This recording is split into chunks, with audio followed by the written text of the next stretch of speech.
നടിയെ ആക്രമിച്ച കേസിന്റെ വിധിപ്പകർപ്പ് പുറത്ത്. 1711 പേജുള്ള വിധിന്യായത്തിലെ വിശദാംശങ്ങളാണ് ഇന്നലെ പുറത്തുവന്നത്. 8ാം പ്രതിയായ ദിലീപിനെതിരെ ഗൂഢാലോചനാ കുറ്റം തെളിഞ്ഞില്ലെന്നാണ് ഉത്തരവിൽ പറയുന്നത്. ദിലീപിന് പൾസർ സുനിയുമായി ബന്ധമുണ്ടെന്ന് സ്ഥാപിക്കാൻ പ്രോസിക്യൂഷന് കഴിഞ്ഞിട്ടില്ല എന്നാണ് കോടതി വിധിയിൽ വ്യക്തമാക്കുന്നത്. പ്രോസിക്യൂഷൻ മുന്നോട്ട് വച്ച തെളിവുകളെല്ലാം കോടതി തള്ളുകയാണ് ഉണ്ടായത്. പൾസർ സുനിയെ ദിലീപിന് അറിയില്ലെന്ന തരത്തിലായിരുന്നു പ്രതിഭാഗത്തിന്റെ വാദം. ഇത് ഖണ്ഡിക്കുന്ന ഒരു തെളിവും നിരത്താൻ പ്രോസിക്യൂഷന് കഴിഞ്ഞില്ലെന്നാണ് വിധിന്യായത്തിൽ നിന്നും വ്യക്തമാകുന്നത്. പ്രതികൾ ജയിലിൽ നിന്ന് ദിലീപിനെ ഫോൺ വിളിച്ചു എന്നതടക്കമുള്ള ആരോപണങ്ങളായിരുന്നു ഉയർന്നത്. എന്നാൽ ഇതിന് യാതൊരുവിധ തെളിവും നിരത്താൻ പ്രോസിക്യൂഷന് കഴിഞ്ഞില്ല. പ്രതികൾ ജയിലിൽ ഫോൺ ഉപയോഗിച്ചതിനും തെളിവില്ല. തൃശൂരിലെ ടെന്നീസ് ക്ലബ്ബിൽ ദിലീപും പൾസർ സുനിയും ഒരുമിച്ച് ഉണ്ടായിരുന്നുവെന്നും ഇരുവരും ഫോട്ടോ എടുത്തിരുന്നു എന്നുമുള്ള വാദത്തിൽ ഫോട്ടോയിലുള്ളത് പൾസർ സുനി ആയിരുന്നില്ലെന്ന് ഫോട്ടോ എടുത്ത വ്യക്തി പറഞ്ഞു. ഇതോടെ ആ വാദവും അസാധുവായി. ദിലീപ് പ്രതികൾക്ക് പണം നൽകി എന്നതിനും കൃത്യമായ തെളിവില്ല.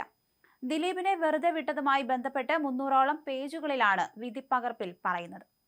കേസിൽ 6 പ്രതികളെ ശിക്ഷിച്ചും 4 പ്രതികളെ വെറുതെ വിടുകയും ചെയ്തിരുന്നു. 10 പ്രതികളായിരുന്നു കേസിലുണ്ടായിരുന്നത്. പൾസർ സുനി, മാർട്ടിൻ, ബി മണികണ്ഠൻ, വിജീഷ്, സലീം, പ്രദീപ് എന്നിവരെയാണ് ശിക്ഷിച്ചത്. എറണാകുളം പ്രിൻസിപ്പൽ സെഷൻസ് കോടതി ശിക്ഷ വിധിക്കുകയായിരുന്നു. 20 വർഷം കഠിന തടവ് ശിക്ഷയാണ് വിധിച്ചത്. എല്ലാ ശിക്ഷയും ഒരുമിച്ച് അനുഭവിക്കണം. ദൃശ്യങ്ങൾ പകർത്തിയ മെമ്മറി കാർഡ് പോലീസ് ഉദ്യോഗസ്ഥൻ സൂക്ഷിക്കണമെന്ന് കോടതി നിർദ്ദേശിച്ചു. അതീവ ശ്രദ്ധ പുലർത്തണം എന്ന് കോടതി നിർദ്ദേശിച്ചു. സ്വകാര്യതയെ ബാധിക്കുന്ന വിഷയമാണെന്ന് ചൂണ്ടിക്കാണിച്ചാണ് കോടതി നിർദ്ദേശം നൽകിയത്. ദിലീപ് ഉൾപ്പെടെയുള്ള 4 പേരെയാണ് കോടതി വെറുതെ വിട്ടിരിക്കുന്നത്. 7, 8, 9, 15 പ്രതികളെയാണ് കോടതി വെറുതെ വിട്ടത്. 7ാം പ്രതി ചാർലി തോമസ്, 9ാം പ്രതി സനിൽ, 15ാം പ്രതി ശരത് എന്നിവരാണ് കുറ്റവിമുക്തരായത്.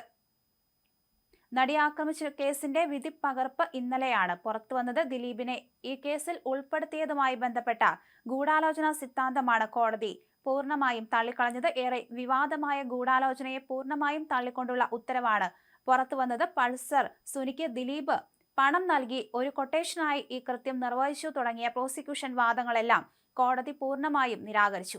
ഇത് സംബന്ധിച്ച് പ്രോസിക്യൂഷൻ ഉയർത്തിയ തെളിവുകളെല്ലാം കോടതി തള്ളിക്കളയുകയായിരുന്നു. ഇന്നലെ വൈകിട്ടോടെയാണ് ഈ 6 പ്രതികളെയും ശിക്ഷിച്ചുകൊണ്ടുള്ള വിധി വന്നത്. 20 വർഷം കഠിന തടവാണ് കൊടുത്തിരിക്കുന്നത്.